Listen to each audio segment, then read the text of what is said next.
The Campo Lindo girls doing a little socializing before their game Tuesday against San Ramon. The Cougars wasting no time. Sam Flower with the pass to Kimmy Klein, and she skips the ball in, giving Campo a 1-0 lead. Wolves' Casey Pound hits the post, but teammate Megan Forsberg is there to recover and put the ball in. SRV down by 1. Second quarter, the Wolves down 5-3. Kat Class gets the ball to Pond, and she scores from afar. Still in the second, tied at 5. The Cougars come right back. Annika Jensen finds Marina Rosso, and she fires it in from downtown.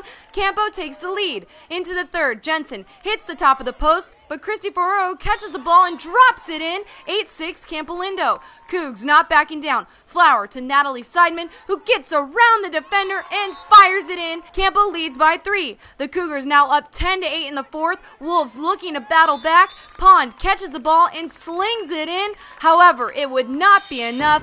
Campo Lindo sneaks by with the victory. 10-9 the final.